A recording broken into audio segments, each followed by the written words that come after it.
This is the Louie Tee Network.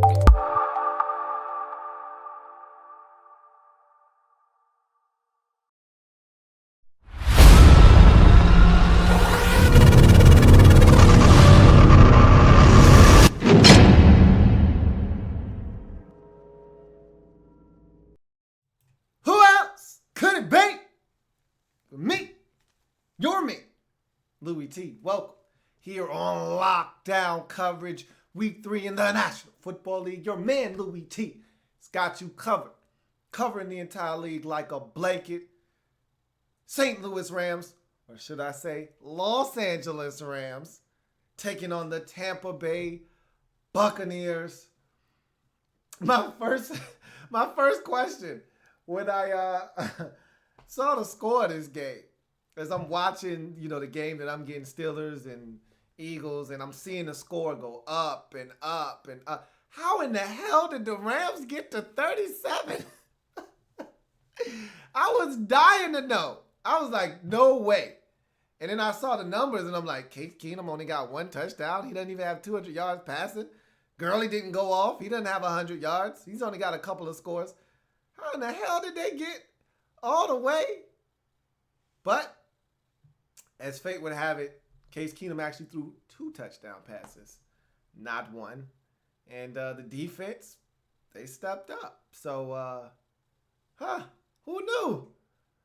My man, my barber, King Coop, y'all all know him as King Coop, who always blazes the intro, told me, we own the Rams. We own the Bucks, man. We 5-1 against them.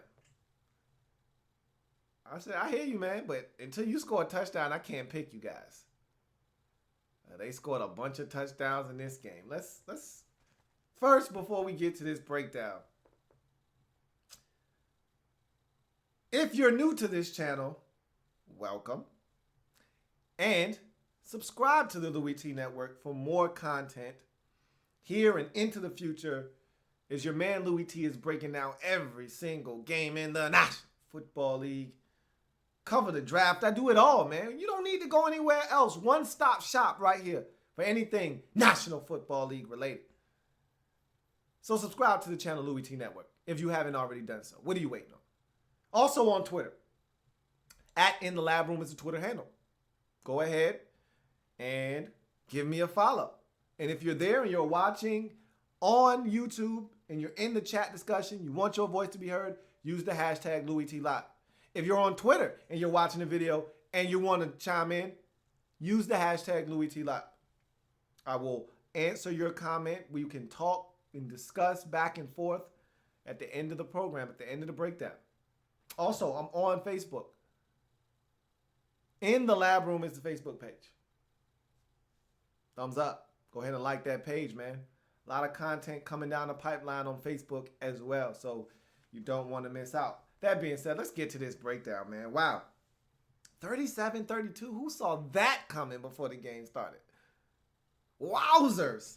Let's get into my breakdown of this game, and I'd like to do it likes, dislikes, banana in the tailpipe. Yikes. Let's get into this thing. Start with the likes in this game for the road team, Los Angeles Rams. So we'll jump into their likes first for the first half of this ball game. Opening touchdown drive. Impressive. They came out, did their thing with Tavon Austin, which is always a good thing. Always want to see him. Showtime! Always want to see Showtime get involved in the action right away, okay? He's a guy that is a difference maker, and the more you get the football in his hands, the more you give him a chance to make a play. But you also got the football to Todd Gurley. He's an all-true man, yeah, baby. Don't call him Gurley. He's a man. But then Case Keenum sticks it in his belly, pulls it out, goes play action fake, and throws it up top to Brian Quick. Who knew? Didn't even know he was still in the league. Now I'm playing. Brian Quick getting behind the defense quickly for a TD, 44 yards. Wow, okay. Trumaine Johnson with a hit and Mark Barron with the interception. So let's break this play down. And the most important part of this is the capitalization of that turnover into points for the Rams. They turned that into a touchdown. Let's talk about this play because to me, this was the turning point in the game. Buccaneers are in firm control of this ball game. They're up 20-10. The Rams aren't stopping them offensively. Jameis Winston is doing what he wants to do. They're moving the football. They're doing some good things. And this turnover, to me, changed the game. The Bucs were never the same in this game. They could have rebounded. They had opportunities. But this was the one that allowed the Rams to have the confidence that they needed to go on and win this football game. So you get the running back coming out of the backfield. So I'm painting this picture for you. Sims is coming out of the backfield. And Winston thinks he diagnoses the coverage. All right? So he feels like the corner is going to fall off, allow Sims to go out into the flats wide open. And the corner was supposed to bail out of there, but there was no threat to his side. So the corner, that being Trumaine Johnson, just stayed at home. He said, okay, there's a tight end over here. He's not going anywhere. So he ignores the tight end, essentially. Winston makes the quick decision to throw it out in the flats to Charles Sims. Trumaine Johnson then comes and unloads on Sims. Ball caroms up into the air and into the waiting arms of Mark Barron, who returns it for about 5 yards. They're deep in Buccaneers territory. They turn that into a touchdown about 4 or 5 plays later. And just like that, instead of it being 20-10 with the Bucs with the football with a chance to go get more points, it's now 20-17, and the Rams use that momentum to build themselves a 31-20 lead in this ball game. So you're talking 21 unanswered points before the Buccaneers got another score to get back into this ball game. So I thought that was the changing and the turning point of this game, was that interception by Barron forced by Trumaine Johnson on the hit. And that was a great play by the two of those players, especially Trumaine Johnson, to sag off the tight end, come back underneath, make the hit, and jar the ball loose. And Barron being Johnny on the spot to pick it off.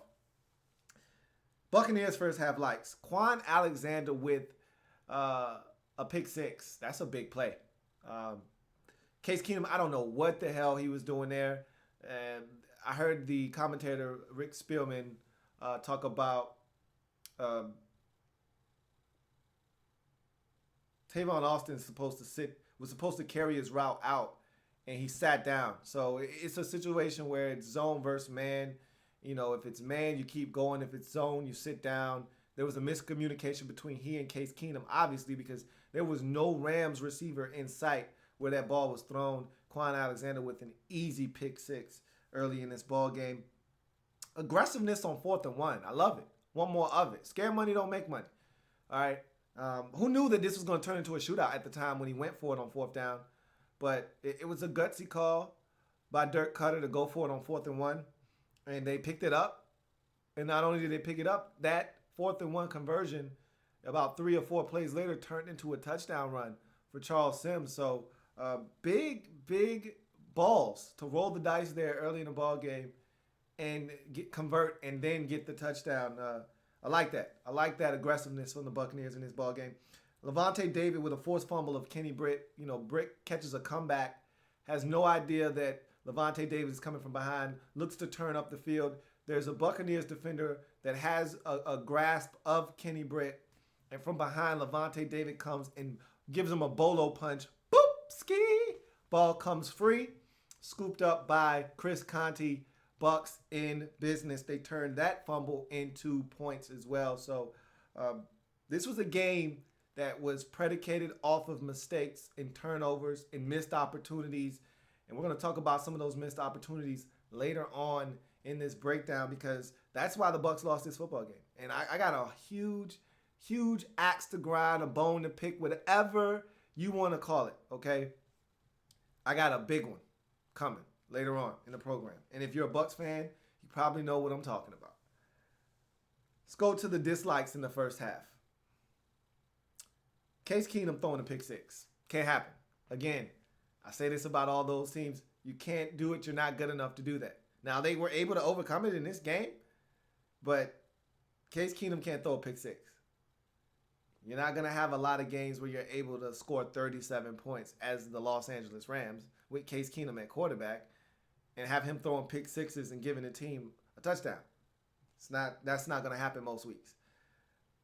Kenny Britt and Case Keenum on a bad throw and a drop by Kenny Britt. So it was a third down. And if you're the Rams, you need to sustain offense. This isn't a big play offense. That's why that touchdown to Brian Quick was so surprising. That's why the touchdown to Tavon Austin late in the game was so surprising.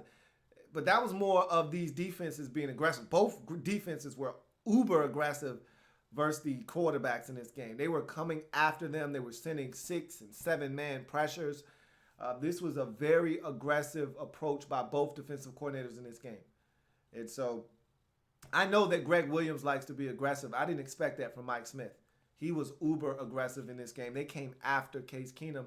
But when you come after guys, you just know that if one tackle is broken or an assignment is missed or a guy just gets beat, you're in trouble. And that's what happened on the Brian Quick touchdown. He just flat out beat Alteron Verner to the inside, and Verner couldn't catch up. There was no safety help over the top, and that was all she wrote. On the Tavon Austin touchdown, it was one-on-one. He broke the tackle of the defender, and there was nobody else there to help out. And that's what happens when you blitz. You leave guys exposed, and if they don't make plays, you're going to give up a big play. But this is not a big play offense in Los Angeles. They got to matriculate the ball down the field. They got to put together drives. They're not going to quick strike you very often. So third and 6, you throw an 8-yard pass, you got to complete that. This was a 3rd and 3. A 5-yard pass, and Case Keenum throws it well behind Kenny Britt. And Britt still could have caught the football. Yes, it was behind him. Yes, it wasn't the best throw, but he could have caught it. But he didn't. And you can't have that. Bad throw by Keenum, drop by Britt. That's not going to get it done. Kenny Britt with a fumble. I talked about that already, getting poked from behind by Levante David. Just got to hold on to the ball. Got to be more aware of your surroundings. He had no idea that Levante David was coming from behind, or else he would have put that football away. He didn't, and so the ball came out. First half dislikes for the Buccaneers. Missed point after by Aguayo. I'm going to come back to Mr. Aguayo. Mr. Automatic. I'm going to come back to his ass because I had a problem with that draft pick when they made it. Buccaneers fans tried to defend it, and I'm here to tell you that he just cost you his first game. There's more to come. Because he's not automatic. I wasn't impressed with him at Florida State. And you wasted a 2nd-round pick. We're going to get on his ass a little bit later on. But he missed a point after.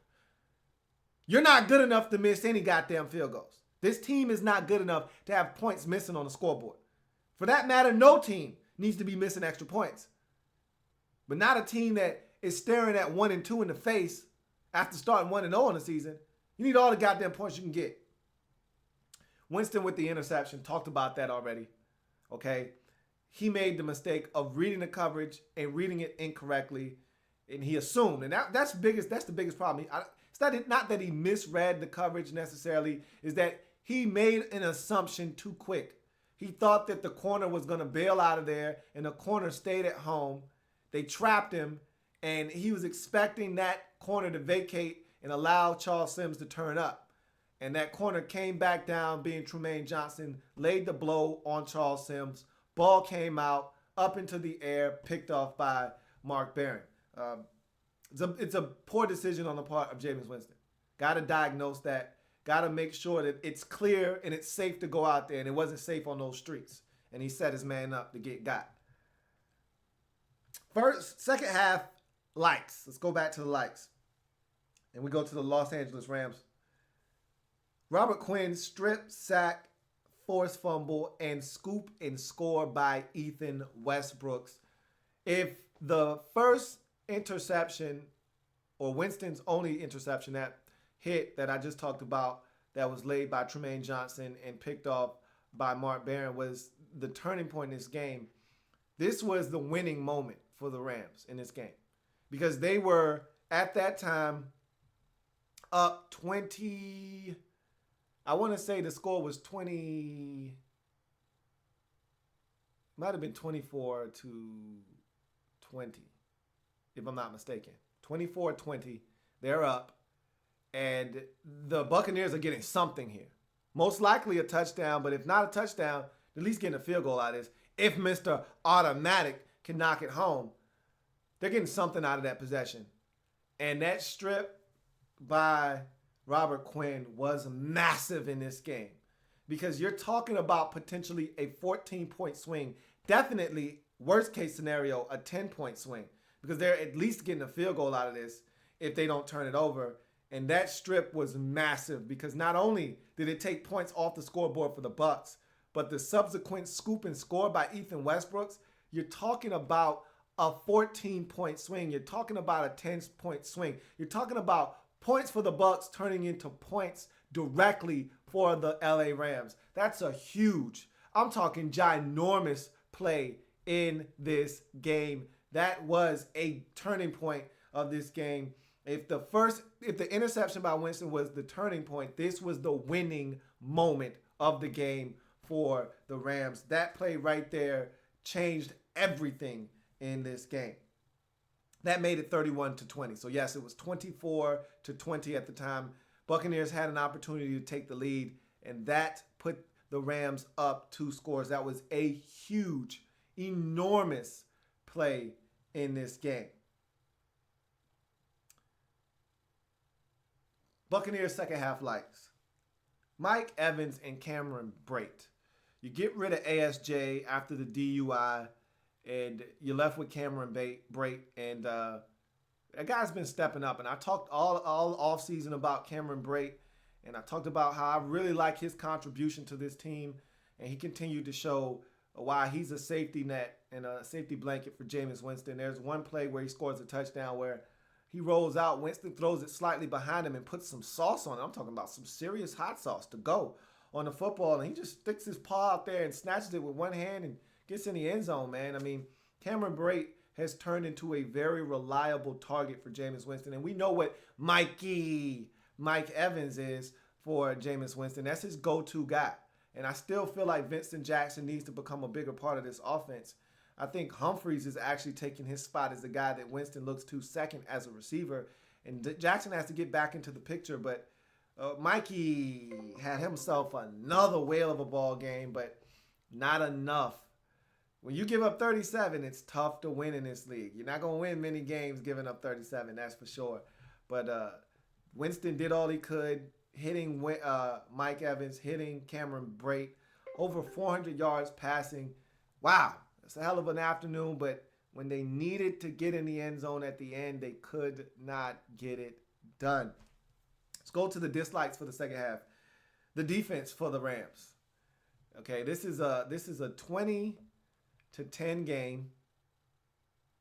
And then the Rams offensively, defensively, special teams, everybody chipped in. And next thing you know, it's 31-20. You're up 11. Win this game. Put it away. Your defense is supposed to be so good if you're the Rams. D-line's supposed to be so dominant. Put it away. You up 11. Put these boys away. Instead, you let them claw back into this game, come back, get a touchdown. You deny them the 2-point conversion. Then you give them a chance at the end to steal this game, but they weren't able to do it. Defense did step up then, but this defense gave up some points in the second half, gave up some points in the first half. Not all of it was their fault. Pick 6 thrown by Case Keenum, fumble by Kenny Britt. Not all of this is on the defense, but again, if you're as good as advertised, you stand up, you force some field goals. You don't give up a bunch of touchdowns. And you gave up a bunch of touchdowns in this game. Mistake by, and this was a huge mistake. This could have cost them. This almost cost them the game. Huge mistake by Tavon Austin on the kickoff. Buccaneers are kicking off after scoring a touchdown to make it 32-37. Rams, just to cover theirself and cover all their bases, they line up in onside kick recovery formation. So they just want to make sure, just in case they try to get a little freaky on us, we got our bases covered. They kick the ball deep through the Buccaneers, goes over Tavon Austin's head. It's going to bounce into the end zone. He doesn't have to field this kickoff in play, but he does, and then he runs into the end zone. He might have been able to get away with just running and kneeling down. I don't know. But normally if you field it in the field of play, you can't go back into the end zone and then take a knee. So he then comes out and gets tackled at the 5-yard line.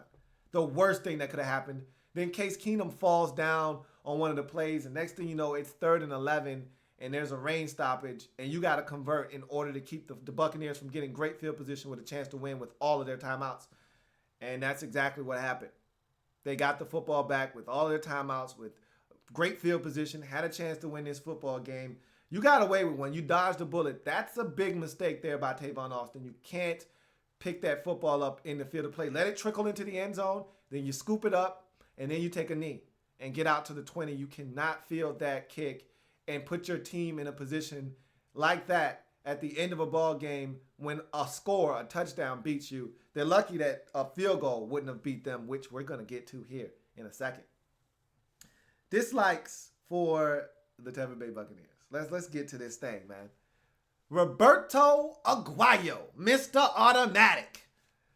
Missed a 41-yard field goal. Now, let's see. I know I'm not a mathematician, and no, I didn't sleep at a Holiday Inn last night. But let's do some math here. Rams win this game 37-32. So let's do a little bit of math, okay? And again, you guys help me out with this because I'm not the best with numbers. I'm not the worst, but I'm not the best with numbers. So let's see. He missed an extra point. So that's 33. He missed a field goal. That's 36. Let's take away the extra point. Okay, whatever. Let's give him back the field goal. That's 35. What do the Buccaneers need if he makes the field goal? A field goal to win at the end. Isn't that fascinating? What happens if he makes both the extra point and the field goal like a good second-round kicker is supposed to?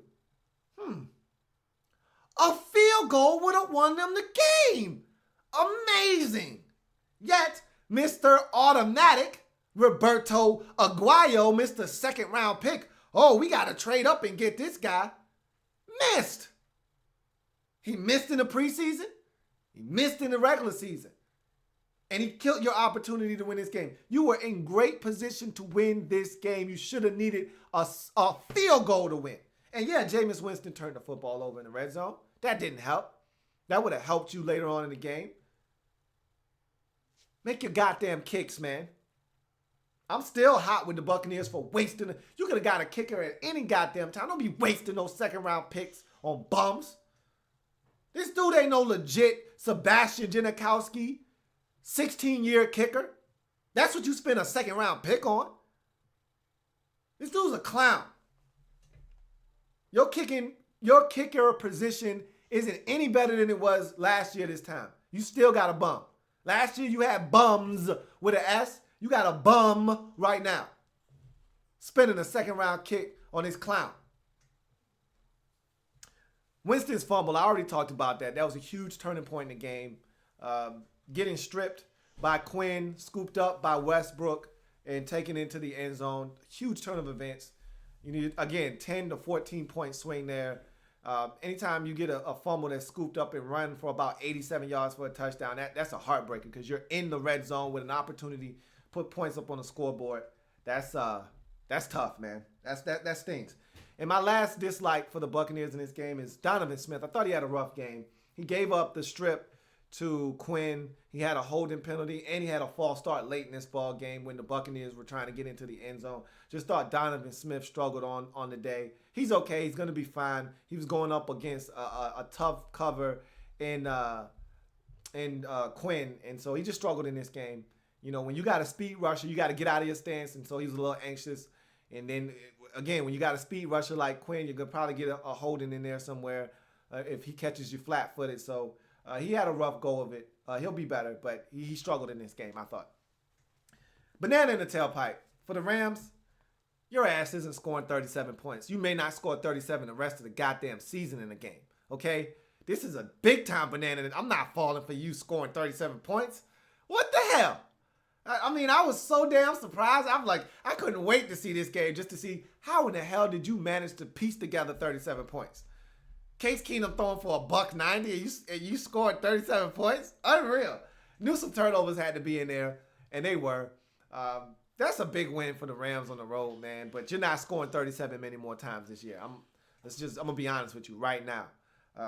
Don't see that happening many more times.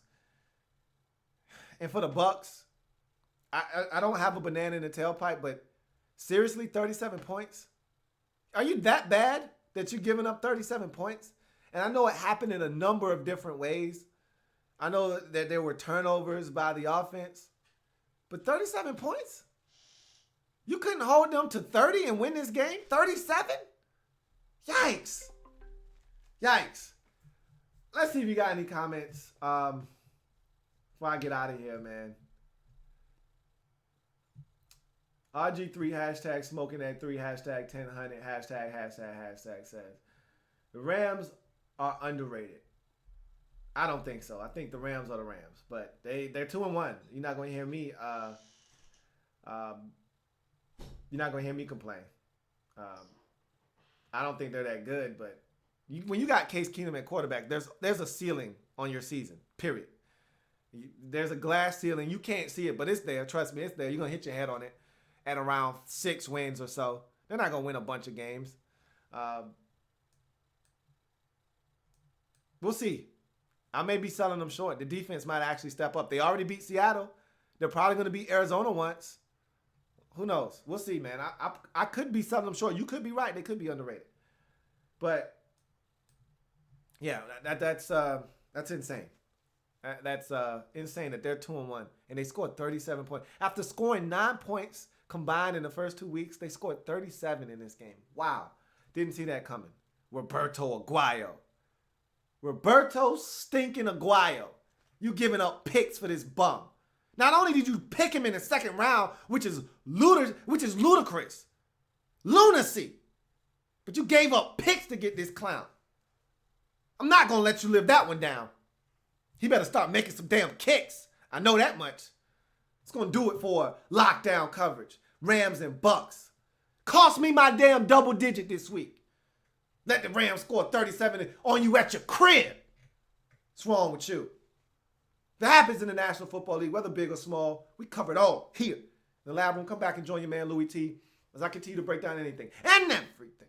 The National Football League. Remember, we're changing the game one live feed at a time. I'll see you guys later, man. I got a couple more games to break down. Colts and Chargers, Seahawks and 49ers.